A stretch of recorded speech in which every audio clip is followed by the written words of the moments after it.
Saludos, buenos días y bienvenidos a los desayunos de Telemotril. Hoy tenemos con nosotros a Jesús Cabezas. Muy buenos días. Hola, buenos días. Poeta, doctor, y viene a hablarnos de su último trabajo que presenta el viernes 1 de diciembre en el Calderón, Los recodos de la memoria, álbum de familia. ¿Qué empeño, qué trabajo ha puesto en ese libro? Pues he puesto bastante dosis de afecto, ¿no?, y de cariño. En realidad este libro es un homenaje a la memoria de mis padres, que ya murieron, de mis tíos, a los tíos que tanto quise, que también murieron ya todos.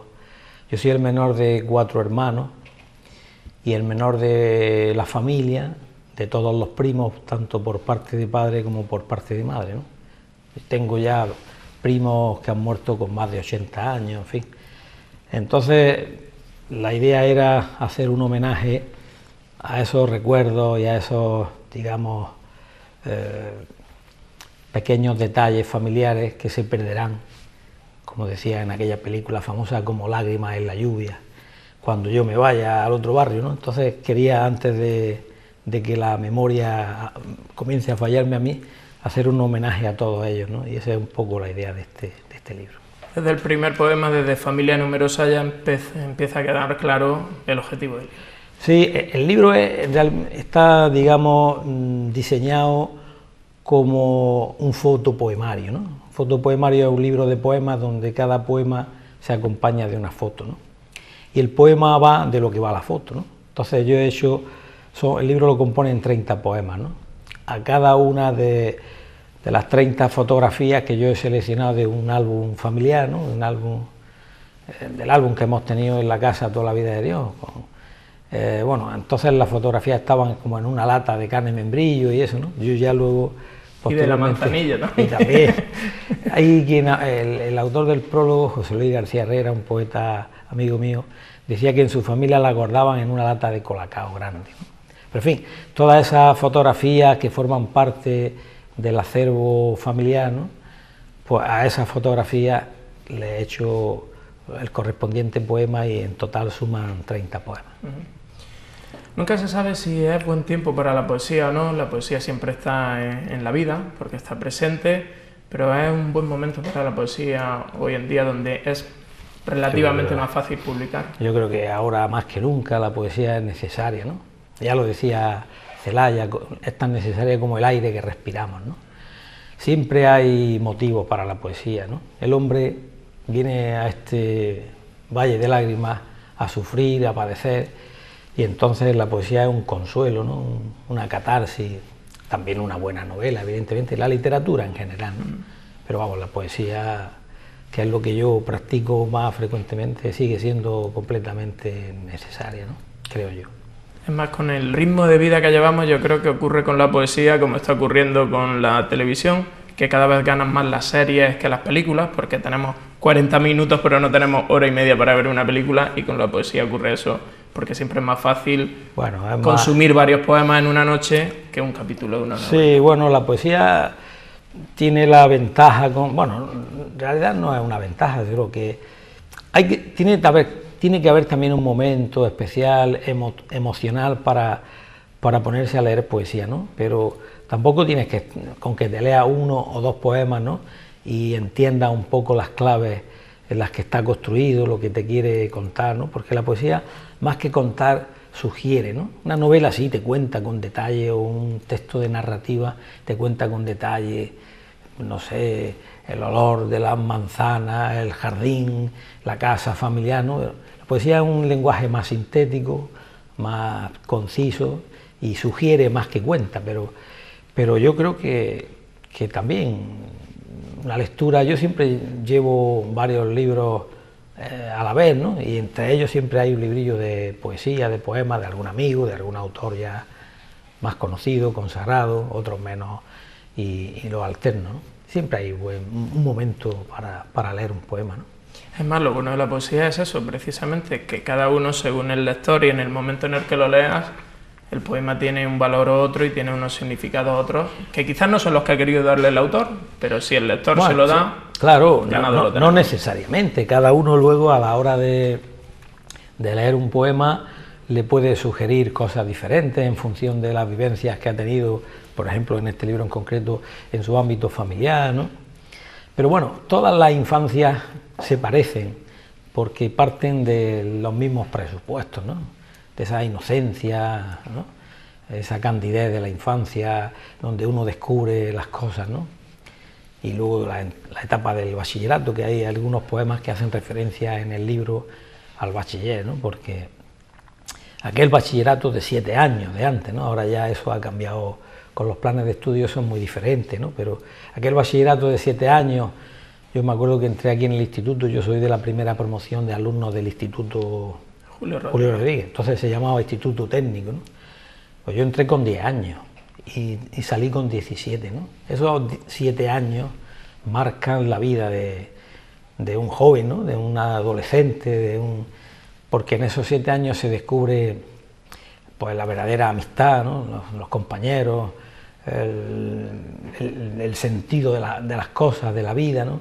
Entonces esos 7 años marcan mucho, ¿no? Yo en uno de los poemas digo, que lo decía Max Aub, un escritor republicano, que somos de la ciudad de donde estudiamos el bachiller, ¿no? Porque esos años te marcan muchísimo y te acompañan, esos conocimientos y esas vivencias y esos sentidos de las cosas te acompañan ya el resto de tu vida, ¿no? Así que también luego cambia la universidad y también hace referencia a ella, porque hombre, quizás los que hemos estudiado el bachiller o bachillerato, que en mi caso era el BUPI y el COU, sí, cuando lo haces en tu misma ciudad no es lo mismo que cuando te tienes que desplazar con todo lo que implica, aunque fueran 70 kilómetros, los 70 kilómetros de hace unos años 70 kilómetros en mi caso no concreto, 70 kilómetros con una carretera que iba a la Alsina y tardaba 2 horas y media en llegar a Granada con miles de curvas, y en los años 70 kilómetros eran mucha distancia, y también en aquellos años todavía el desarrollo de las cosas y de la infraestructura y todo eso no estaba como ahora, ¿no? Entonces la universidad ya era otro mundo, porque allí ya descubrías, en fin, te iniciabas en el mundo de, no sé, de la asamblea, de la política, descubres el cine de autor y todo lo que acompañaba a la vida y al mundo universitario, ¿no? Podías faltar a clase y no pasaba nada. Entonces el joven se debatía entre, ¿no?, la responsabilidad. Había gente que trabajaba poco, ¿no?, pero la mayoría éramos gente responsable que queríamos terminar nuestros estudios, claro. Y es cuando se empieza a conocer lo que es la independencia económica, Claro. cuando se depende de una beca o de unos padres, que es prácticamente lo que le ocurre a los gobiernos regionales, que son dependientes, pero siempre dependen del de arriba. Claro. Tienes que organizar tu vida, que en el bachillerato has estado comiendo en la casa de tus padres y alojándote en la casa de tus padres, ahora tienes que compartir piso con otros compañeros, hay que limpiar ese piso, hay que comprar, hay que hacer la comida, etcétera, ¿no? O sea que ese era otro, digamos, otra cosa distinta, otro mundo diferente. Entre esa treintena de poemas, repasándolo un poco en PDF, porque aún no teníamos el libro físicamente, estaba en talleres cuando, sí. cuando estuvimos concertando. Yo creo que me lo dan ya en estos días. Estaba en talleres todavía, en la imprenta comercial de Manolo Eras, pues editado por Alulia en Salobreña, pero que se ha imprimido aquí en Motril. Uno de los que más me ha gustado ha sido Playa de las Azucenas. Quizás porque todos tenemos un recuerdo, quizás los primeros recuerdos positivos de nuestra infancia y compartidos con la familia, principalmente amigos o primos, eso, la playa. Y ese poema a mí personalmente me ha encantado por eso, por esa influencia que tiene de los primeros recuerdos de la infancia.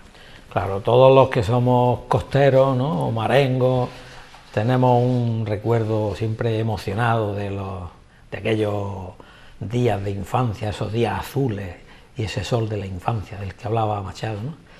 Ese es un poema dedicado a mi hermano el mayor, me lleva 13 años a mí, y la foto que acompaña ese poema es a mi hermano mayor con un barquito en la mano, desnudo en el rebalaje de la playa de las Azucenas, ¿no? Yo no había nacido, evidentemente, pero sí, ese mundo de la infancia está muy ligado en los que hemos vivido aquí, a tardes de sol y de playa y de juegos, ¿no? La verdad es que es un poema que, en fin, me gusta porque refleja un poco ese sentimiento que todos tenemos, ¿no? sobre el mar, ¿no? Y sobre los juegos de la infancia. En uno de sus últimos libros, en Libélulas, era Libélulas en el olvido. Luciérnaga. Iba a hacer la referencia de esos seres que tienen luz propia. Motril es una ciudad de poetas, con luz propia, pero que quizás no han tenido siempre esa iluminación que necesitan la luz. Ese es el problema de este pueblo y me imagino que de más pueblos, ¿no? Que olvidamos pronto a nuestros prohombres, ¿no? Y a gente que ha dado en Luciérnaga en el olvido. Esa era la pretensión que yo tenía, rescatar del ostracismo, del olvido, pues toda la gente que ha escrito en Motril en los últimos 200 años, ¿no? Yo en ese libro concreto arranco de la figura de Francisco Javier de Burgos hasta nuestros días y he rescatado, ahí había reflejado la vida y la obra de 90 escritores, que en una ciudad como la nuestra es un número bastante considerable, ¿no? Es muy interesante, ¿no?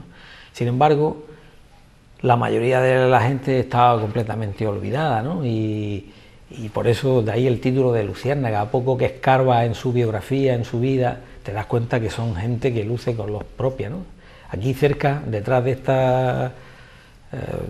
este inmueble donde grabamos esto, está la calle Juan Rodríguez Pintor, por ejemplo, ¿no? O Juan de Ariza. Yo creo que ahora va uno a la calle Juan de Ariza y le pregunta a uno que quién era Juan de Ariza, y le pregunta a uno a 10 personas y quizá 8 no sepan decirnos quién era Juan de Ariza, cuando es un escritor motrileño sumamente interesante, que es nuestro escritor romántico. No alcanzó la fama, por ejemplo, de Bécquer, pero era coetáneo de Bécquer y una persona interesantísima, escribía muy bien, ¿no? Y así con tantos como escritores como aparecen en el libro, ¿no? Y es una pena, como ocurre con la historia, que la literatura de tu ciudad, que al final nos limitamos, entiendo que los programas educativos están limitados y que tienes que conocer las obras principales, sí, pero no conocer lo que se hace en tu ciudad quizás eso, esa es una de las pegas que, vamos, de las quejas que siempre hemos manifestado los escritores, los poetas motrileños, ¿no? Que quizás debería de haber un pequeño, que sea pequeño, espacio para que los escolares motrileños, los niños de Motril, conozcan la literatura que se hace o que se ha hecho en nuestra ciudad, ¿no? Hay algunos profesores, me consta, porque yo he estado en algún instituto a lo mejor leyendo poemas, yo y algunos otros poetas motrileños más, ¿no? Que sí se preocupan por tener un poco un pequeño recuerdo a esas personas, que son personas que de carne y hueso, que viven diariamente la misma realidad que ellos, ¿no? Pero generalmente no es así, generalmente no es así. Hoy en día las nuevas tecnologías facilitan la comunicación, facilitan publicar cualquier tipo de trabajo artístico, ya sea literatura, arte, cualquier cosa. Y está ahí la duda entre si seguimos con el libro en papel, que siempre tiene, solo abrir el libro y oler la goma, la tinta y la goma ya aporta, o el libro electrónico. ¿Usted qué es más? Yo soy más de libro de papel. Y será difícil que yo cambie. Es más cómodo, tiene esas características organolépticas que tú dices, el tacto, el olor, el aroma, ¿no? Y luego que es cómodo porque, en fin, tú tienes tu estantería allí puesta, ordenada, de una forma un poco minuciosa y caprichosa, ¿no? Autores motrileños, poesía, novela, ensayo. Lo otro, evidentemente, también aporta una comodidad tremenda. En un espacio mínimo puedes tener cientos de volúmenes, ¿no? Pero yo soy partidario aún todavía del libro de papel.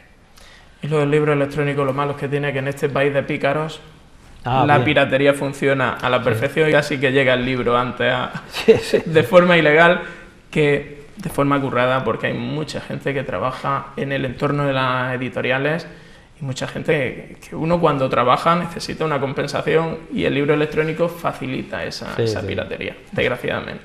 También facilita la comunicación, pero es que como todo en la vida, pues tiene pros y contras. Es cierto.